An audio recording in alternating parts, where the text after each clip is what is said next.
Assalamualaikum warahmatullahi wabarakatuh. Halo semuanya, perkenalkan nama saya Chani Agnia Cahyani dengan nomor pokok mahasiswa 242151111035. Saya dari kelas 2024A dengan jurusan Pendidikan Matematika, Fakultas Keguruan dan Ilmu Pendidikan. Pada kesempatan kali ini, saya akan melakukan wawancara terkait dengan profesi guru. Adapun narasumber saya pada kali ini adalah seorang guru kelas 6 di SD Negeri 2 Slacai, yaitu yang bernama Ibu Etin Nurjana. Baik, langsung saja Ibu untuk ke pertanyaan yang pertama. Apa saja tugas yang harus diselesaikan oleh guru di sekolah? Ya, baik. Tentunya yang paling utama tugas guru itu mendidik ya, mendidik peserta didik dari mulai akademiknya, sopan santunnya, seperti itu. Akan tetapi di zaman era digital seperti sekarang, tentu selain mengajar, mendidik, ada banyak hal tugas yang lainnya. Seperti sekarang sedang heboh ya, PMM, kurikulum merdeka. Nah, itu salah satu tugas tambahan untuk seorang guru. Ada sebuah aplikasi yang harus diisi oleh guru. Nah, mungkin itu tambahannya. Kalau tugas utamanya tentu mengajar, ya, mendidik. Kalau tugas tambahannya, kalau sekarang kurikulum merdeka, yaitu PMM, mengisi PMM, seperti itu. Baik, untuk pertanyaan yang kedua, menurut Ibu, bagaimana tanggapan Ibu tentang beban tugas yang harus diselesaikan? Beban tugas, kalau menurut pandangan saya sendiri, itu tidak menjadi sebuah beban ya, karena kalau kita sudah memilih menjadi guru, ya kita harus bertanggung jawab kepada tugas tersebut. Jadi kalau menurut saya pribadi, tugas-tugas tersebut tidak dijadikan sebagai beban, seperti itu mungkin dijalankan saja. Ya, dijalani saja. Yang selanjutnya, sekarang kan tadi udah masuk ke kurikulum yang baru, kurikulum merdeka. Nah, bagaimana tanggapan Ibu tentang kurikulum merdeka tersebut dan sistem pembelajarannya? Menurut saya kurikulum merdeka tentu ada baiknya, ada buruknya ya, positif negatifnya itu ada. Kalau positifnya untuk siswa, mungkin siswa lebih mampu mengeksplor dirinya gitu. Kan dari judulnya juga kurikulum merdeka. Jadi siswa itu dimerdekakan, tapi bukan berarti bebas sebebas-bebasnya ya. Merdeka tapi dalam batasan gitu ya. Kalau di kelas kan biasanya guru itu yang berpidato atau menerangkan saja, iya ya, sistem ceramah. Kalau sekarang di kurikulum merdeka mungkin muridnya yang banyak mengeksplor sendiri. Nah, itu mungkin positifnya ya. Tapi kalau negatifnya mungkin dari cara penilaian, dari cara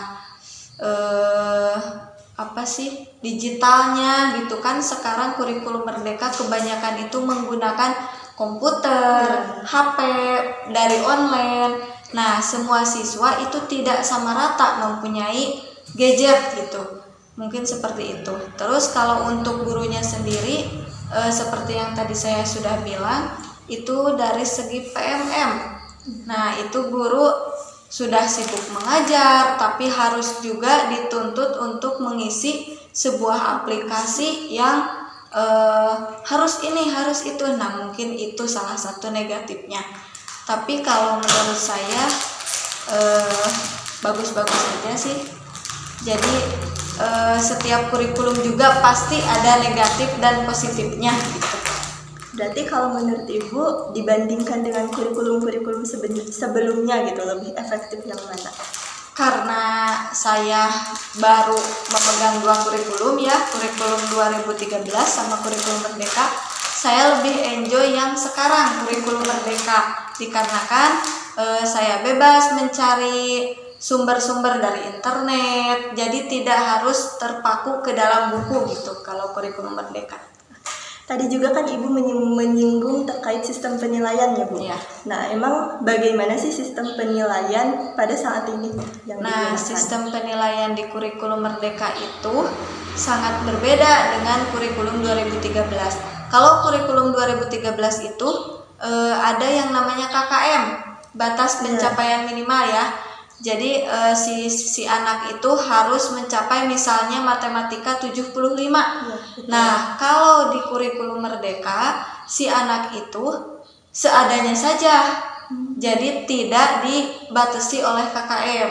Karena balik lagi setiap anak itu berbeda-beda. Ada yang bakatnya matematika, ada yang bakatnya seni, misalnya seperti itu. Jadi dalam kurikulum Merdeka penilaiannya itu menurut bakat si anaknya. Jadi tidak ada KKM seperti itu. Jadi mungkin sistem penilaian yang sekarang itu bisa dibilang lebih efektif ya? Iya, lebih efektif. Selanjutnya kan pastinya karakter dan tingkat pemahaman siswa itu berbeda-beda juga ya Bu. Nah, bagaimana sih cara Ibu menghadapi siswa yang memiliki karakter yang berbeda dalam proses penyampaian pembelajaran? Nah, itu sangat terasa di dalam kurikulum Merdeka ya sekarang, bahwa anak itu sebenarnya kalau dalam kurikulum Merdeka bisa dipisah katanya. Kalau yang yang rendah sama yang rendah dulu, yang menengah, terus yang sudah tahu atau sudah memahami materi gitu. Kalau di kurikulum Merdeka itu sebenarnya bisa dipisah-pisah seperti itu. Tapi saya sudah mencoba di kelas, itu sangat tidak efektif dikarenakan gaduh gitu. Jadi bukannya efektif, malah kelompok-kelompok tersebut malah gaduh gitu. Jadi kalau saya pribadi untuk menanggulangi kasus tersebut, saya itu membuat, kalau dalam soal misalnya, membuat soal itu dari 1 sampai 5 misalnya, yang untuk mudah gitu, 6 sampai 10 sedang, terus dari 11 sampai 15 atau sampai akhir misalnya, yang sukar atau yang lumayan susah gitu. Nah, dapat dilihat dari nilai tersebut untuk menilai anak, oh anak ini kemampuannya sudah di atas rata-rata nih. Nah, seperti itu mungkin. Kalau karakter itu dapat terlihat dari sehari-harinya. Kalau karakter kan berbeda lagi ya dengan akademik. Itu sudah sangat jelas terlihat kalau misalnya sedang di luar istirahat, perilakunya seperti apa, terus kalau lagi belajar perilakunya seperti apa, apakah ada yang ngobrol saja, atau ada yang merhatikan, atau ada yang ngobrol tapi pas ditanya dia bisa. Nah, seperti itu. Tapi kalau saya itu tidak dibeda-bedakan kalau sekarang, jadi disamaratakan saja semuanya. Cuman kalau untuk menyelidiki satu anak itu hanya dilihat saja. Seperti itu. Selanjutnya, bagaimana cara Ibu memastikan bahwa siswa itu benar-benar memahami materi yang disampaikan? Nah, kalau melihat anak-anak itu, jadi setelah saya beres pembelajaran, di akhir saya selalu memberikan jadi siswa itu diberi kesempatan untuk misalnya memberikan pendapatnya di akhir, untuk memberikan pertanyaan apa yang tadi saya sampaikan gitu, atau saya yang memberi pertanyaan. Jadi kalau sebelum pulang itu tidak langsung berdoa, tapi saya kasih dulu rangkuman gitu. Nah, nanti anak-anak silahkan, ada yang tidak dimengerti atau ada yang mau ditanyakan, atau saya memberikan pertanyaan siapa saja yang menjawab. Nah, dari situ saya melihat anak-anak itu sudah menguasai atau belum gitu, sudah memahami materi yang saya sampaikan hari ini atau belum. Mungkin seperti itu cara saya. Tapi suka ada kan Bu, anak yang misalkan dia itu dipersilahkan untuk bertanya, tapi dia tuh diam aja meskipun dia itu tidak mengerti gitu Bu. Nah, menurut Ibu untuk anak yang seperti itu, Ibu menghadapinya bagaimana? Kalau saya, kebetulan saya punya satu siswa yang seperti itu. Sebenarnya saya tidak memaksakan untuk dia berbicara gitu, tapi saya menanggulanginya itu kalau dia lagi sendiri, saya coba deketin, kenapa kamu tuh harus berani, kamu bisa, dikasih motivasi gitu lah. Paling Motivasi seperti yang itu. paling Iya, penting. motivasi. Untuk yang selanjutnya, kan suka ada siswa yang memang sulit diatur mungkin dan kurang termotivasi. Tadi bagaimana cara ibu menangani siswa yang seperti itu? Kebetulan ibu sekarang memegang kelas 6 ya, kelas atas. Tentu banyak sekali siswa, apalagi siswa laki-laki ya, yang sulit diatur, dikasih PR tidak dikerjakan. Tentu pas awal-awal geram gitu ya, sudah dikasih tahu masih saja seperti itu. Tapi kalau menghadapi anak-anak zaman sekarang itu tentu beda ya dengan menghadapi anak-anak zaman dulu mungkin ya. Kalau zaman ibu kan dulu nggak ngerjain PR langsung dihukum gitu ya, atau ada yang pembuat masalah misalnya onar, hukum gitu ya. Kalau anak-anak sekarang sepertinya itu sangat berbeda.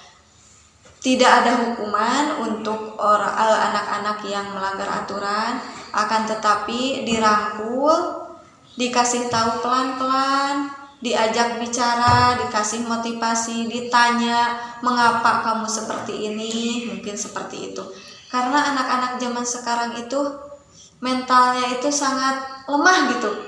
Jadi kalau misalnya ada yang gaduh misalnya di kelas sampai cekcok lah sama temennya, gelut, bertengkar gitu, misalnya langsung dikasih hukuman, bukannya mereka berpikir gitu, tapi malah mereka itu si ibu menghukum, langsung ngegerutu. Nah, anak-anak zaman sekarang hampir semuanya seperti itu.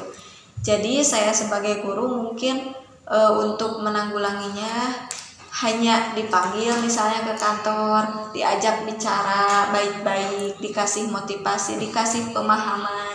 Jangan seperti itu. Mungkin cara itu yang sedikit berhasil gitu ya. Mungkin sudah ibu cukup sekian untuk pertanyaannya. Terima kasih banyak atas waktunya. Mohon maaf telah mengganggu waktunya. Terima kasih. Wassalamualaikum warahmatullahi wabarakatuh. Waalaikumsalam.